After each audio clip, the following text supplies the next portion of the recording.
llegó a... Perdón, perdón. Sí, Dime, sí, dime. adelante, adelante. Ya está, ya está. Ok, continuar, le pongo aquí. Sí. Ok, tenía una fuerte disposición en contra de que su obra se recibiera como la obra de un artista naif.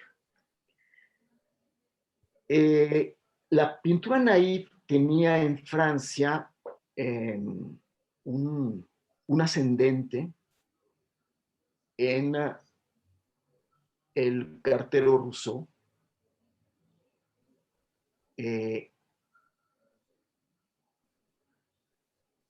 Perdón, no es el cartero Rousseau, es Henri Rousseau. Ajá.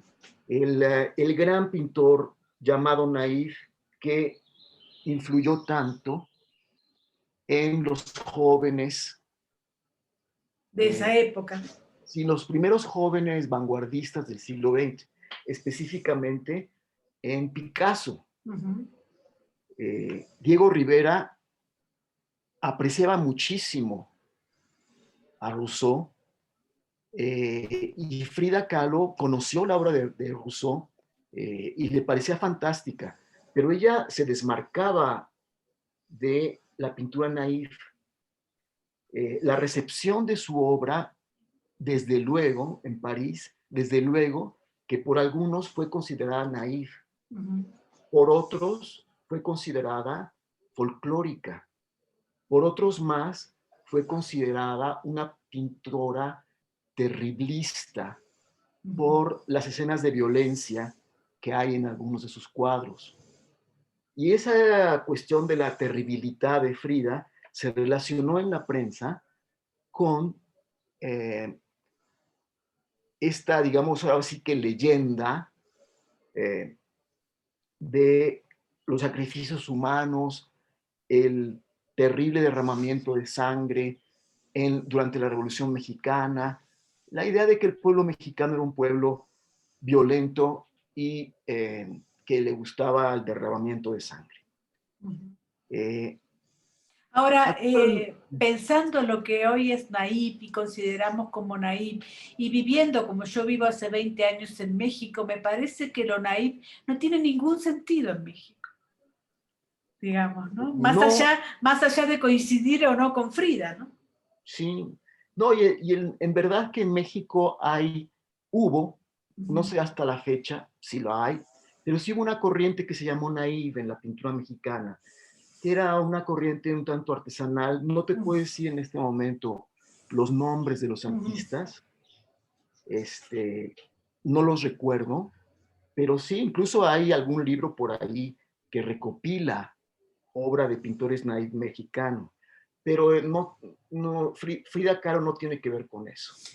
Frida Kahlo es una artista que se constituye como otros de los grandes artistas del siglo XX como un personaje, y este personaje adquiere una máscara, y Frida Kahlo sabe que su rostro es una máscara, que su modo de vestir es la creación de un personaje artístico, o yo diría incluso de una artista. Bueno, por otro lado, también me parece que su modo de vestir lleva un poco a la performance, digamos, ¿no? A lo que es el arte en todos los aspectos, me parece, ¿no? Sí, en ese sentido es muy compleja y muy completa. Uh-huh. Uh-huh. Escribiendo este libro, me encanta la historia de Marcel Duchamp, por supuesto, además, bueno, uno de los grandes artistas del siglo XX, el artista que cambió absolutamente todo. Me interesa mucho saber cómo se movía frente a ellos, cómo dirías tú que se ¿Cómo se movía movía, Duchamp? cómo se movía Frida Kahlo frente a Frente a ellos, ¿no? Duchamp. Sí, frente a Mira, Duchamp y frente a los otros también, ¿no? sí, Porque sí. ella, por ejemplo, en las cartas habla muy mal de Breton, que dice que Breton no va a ir a buscar sus obras y qué sé yo. No he leído lo de Duchamp, pero tiene como un carácter muy, muy imponente Frida también, ¿no? Sí. Mira, Duchamp fue el gran aliado de Frida Kahlo en París. Si lo que no fue Breton, Duchamp lo colmó, y lo colmó con creces. La razón, en gran parte, es una razón lingüística. Frida y André Breton no se entendían, Claro. porque digamos que la lengua franca que pudo haberlos unido era el inglés. Frida lo hablaba ya bastante bien, eh, pero Breton no lo conocía. Breton no hablaba español, Frida no hablaba francés. Entonces no había, digamos, una comunicación muy directa, sino a través de Jacqueline Lamba, que sí hablaba el inglés. Con Duchamp era todo lo contrario. Duchamp hablaba perfectamente el inglés y estaba en pareja con una norteamericana que era Mary Reynolds, quien acogió a Frida en su casa. Y en esa casa, Duchamp habitaba a veces, ¿sí? Porque él tenía su propio departamento, estudio, no lejos de ahí. Y pues sí, ahí visitaba y compartía con Mary Reynolds y con Frida. Fue también otro de los grandes apoyadores de Frida Kahlo como artista. Digamos, ya hablé de Diego Rivera, que nunca le quitó su apoyo diciendo, tú eres una gran artista, mientras que Marcel Duchamp en Francia le dijo a Frida abiertamente, no hay otra pintora que esté haciendo algo semejante a lo que tú estás haciendo. ¿Sí? En el surrealismo no hay otra pintora como tú. ¿Por qué entonces esas tantas inseguridades de Frida a nivel pictórico, Jaime? Sí, mira, yo como te decía, creo que Frida se va afirmando con los años. El éxito que tuvo en Nueva York, que si no me equivoco vendió 8 cuadros, hace que ella llegue ya como una pintora completa a Francia. Pero ¿qué ocurre a su llegada? Que la obra está en la aduana desde hace semanas, en condiciones que ella desconoce, que el propio Breton desconoce por más que le diga que están seguras. Sí, porque Breton no se ocupa de la obra para No se nada. ocupa, no se No. ocupa. Entonces, ese es un fuerte golpe. Por lo demás, el hecho de que Diego no la haya acompañado a Nueva York, siquiera para asistir a la inauguración de su exposición en la Galería de Julian Levy, y desde luego la haya empujado a irse a Francia, y Frida pensando, bueno, es que me está separando, me está mandando también a Francia no solo porque cree en mi obra, y cree que me puedo hacer de un mercado, sino que me quiere tener lejos. Y eso sí, se deja ver entre líneas en las cartas. Sí. Cuando le dice, es que yo no quiero ir a París, yo quiero regresar a estar contigo. Y Diego le dice, no, pero esta es una oportunidad importantísima, te están invitando, André Breton, a que expongas allá, no debes perder esto. La vida no da siempre oportunidades como esta.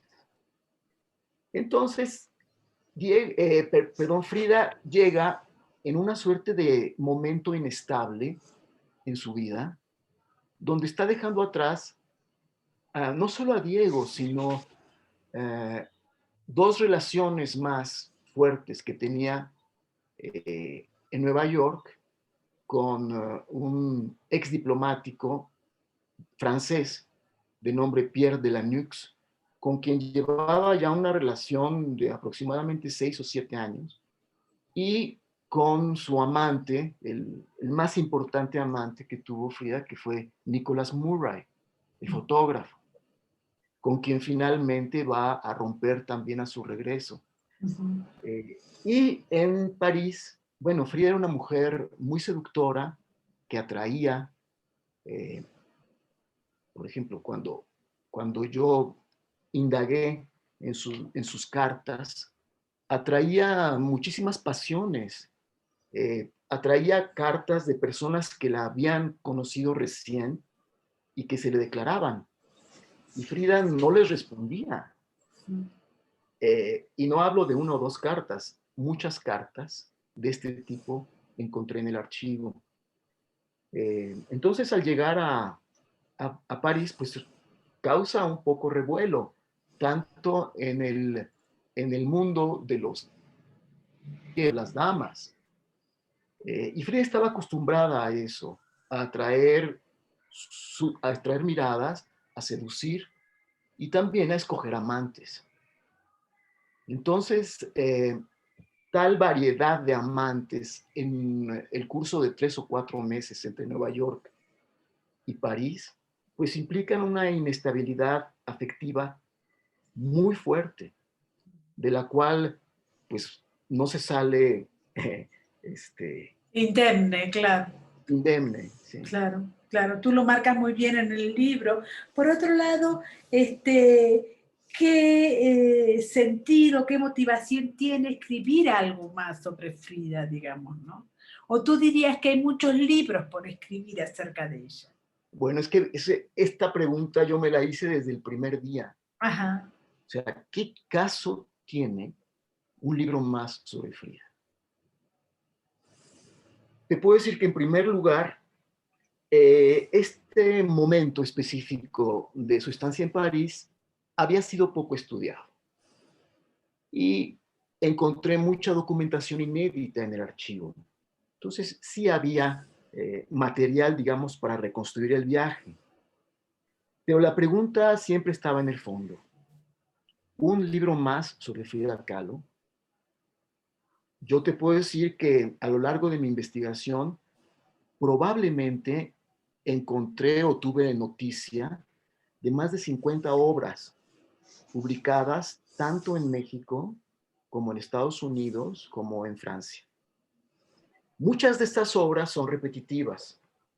Me encontré con biografías que no daban ninguna noticia nueva y que habían sido concebidas para venderse en cierto momento, en cierta temporada, muchas veces coincidiendo con alguna exposición internacional de Frida. Pero también encontré trabajos muy serios hechos en Europa, también en Alemania, en Italia y en Estados Unidos, donde se trabajaban aspectos específicos que no habían sido todavía iluminados de la obra, sobre todo de Frida Kahlo.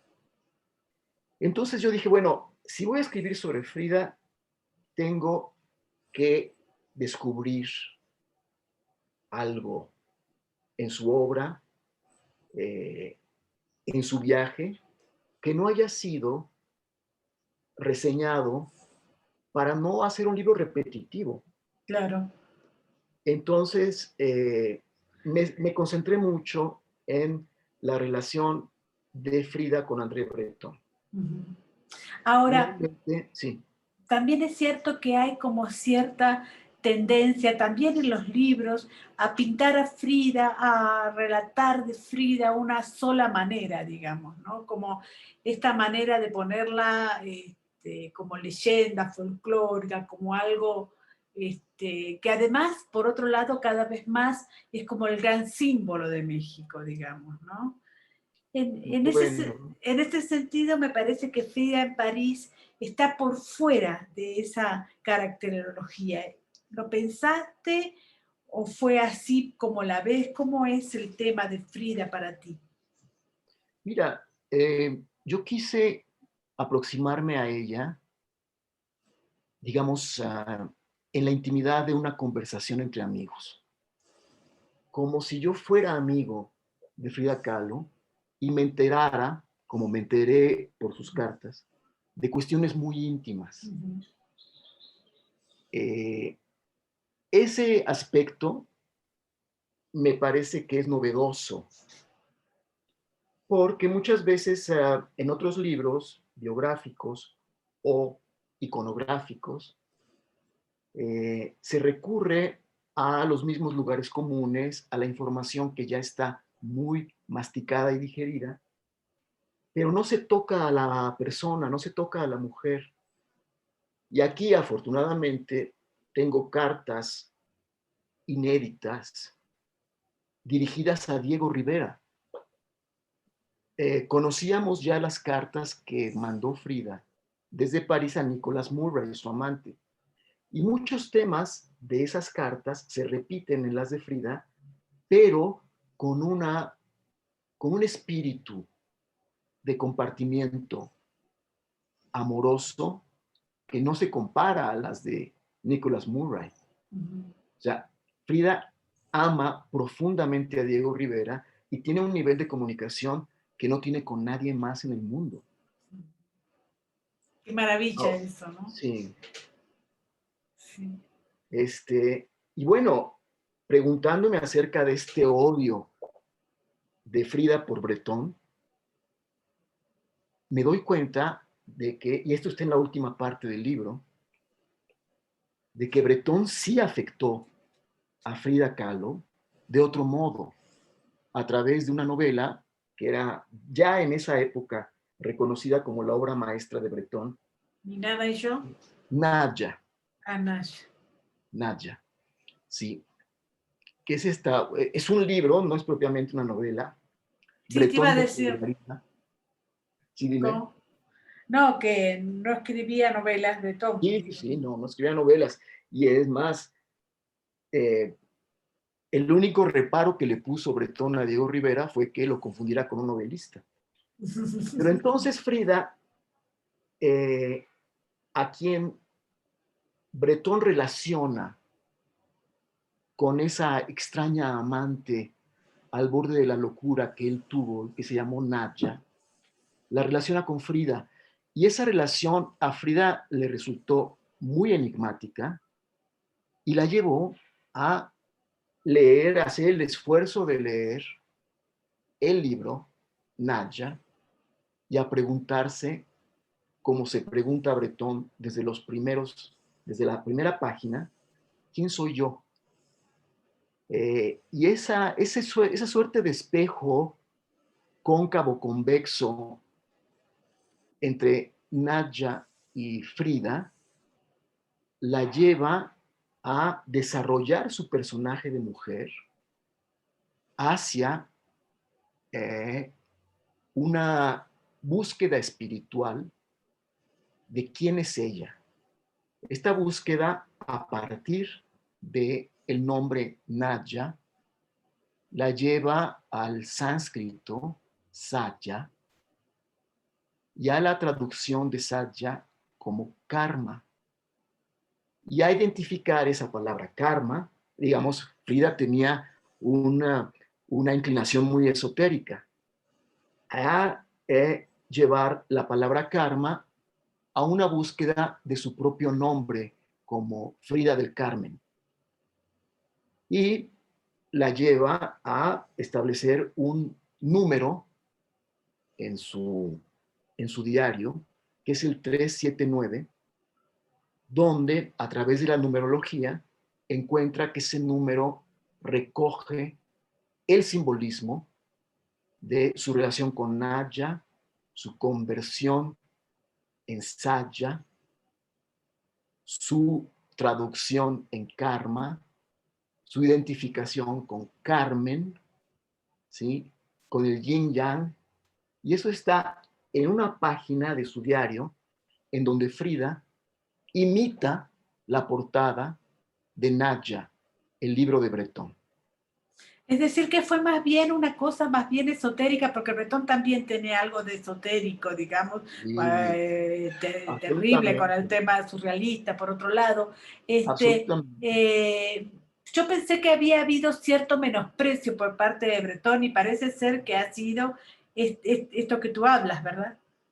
Sí, no, mira, incluso se sigue también en el libro, en la última parte, el enorme interés que mantuvo Bretón por hacer de la amistad que tejieron en México ambas parejas, la de Diego Rivera y Frida y la de Bretón y Jacqueline, ¿sí? Hacer que fructificara aún más. Uh-huh. Pero la ruptura de Diego con Trotsky puso en vilo esa amistad entre las dos parejas. Sí, además es cierto, todo Trotsky Trotsky influyó sobre todas esas relaciones, digamos, ¿no? Sí, absolutamente. Es increíble la Sí. figura de Trotsky. Y entonces en las cartas de Breton,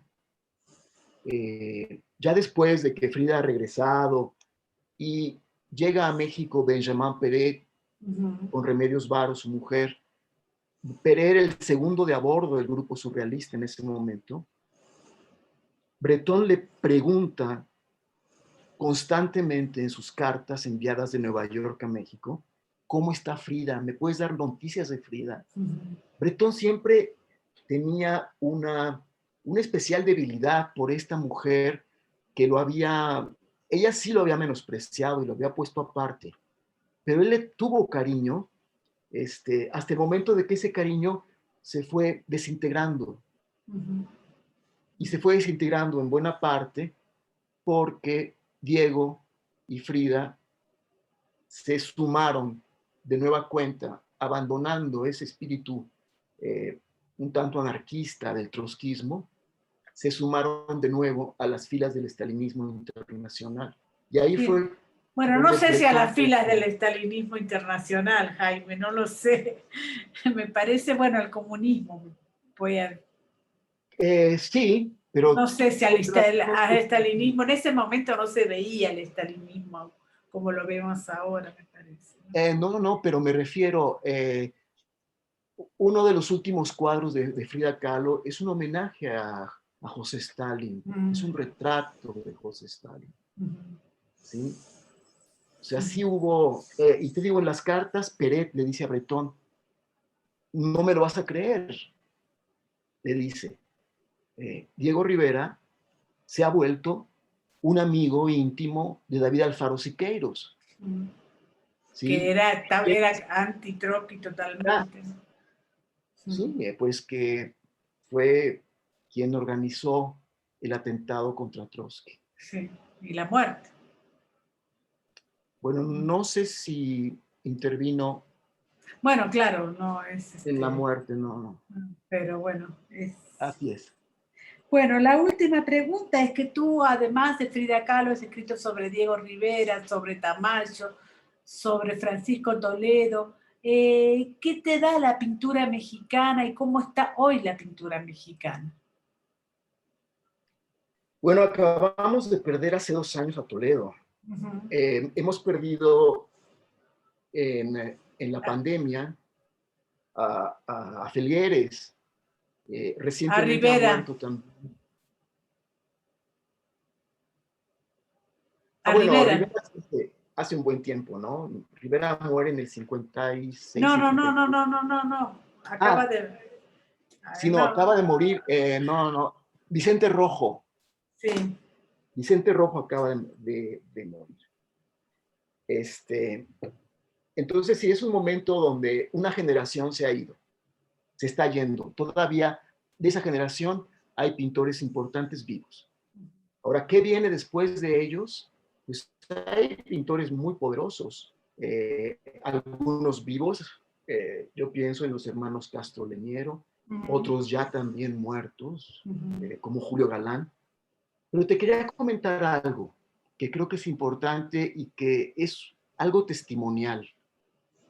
Cuando yo era joven y empezaba a escribir de arte y estaba escribiendo sobre Diego Rivera, me intrigaba mucho que al ir a la Casa Azul se veían estos libreros que tenían vidrieras bajo llave, donde estaban los libros de Diego, y no solo los libros, sino las cajas de su archivo personal.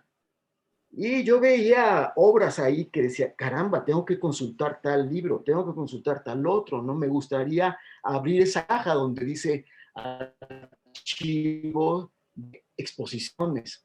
Y no se podía, porque había, al morir Diego, dejó con indicación que 50 años después de su muerte no se abriera ninguna de esas puertas expuestas por vidrieras al público.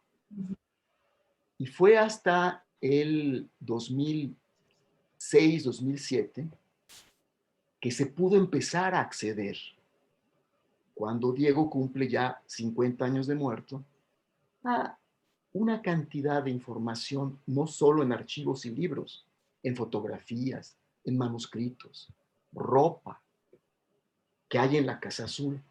Y me siento pues muy honrado de haber podido participar en el grupo de investigadores que tuvieron acceso primero a estas maravillas. Y fue gracias a la invitación de la entonces directora Hilda Trujillo, directora entonces de la Casa Azul y del Museo Nahuacalli. ¿Y preparas algún otro libro ahora, Jaime? Mira, sí, pero no te puedo decir. Muy bien. Porque hay una cuestión de derechos ahí, entonces no te puedo decir, pero sí estoy activo trabajando.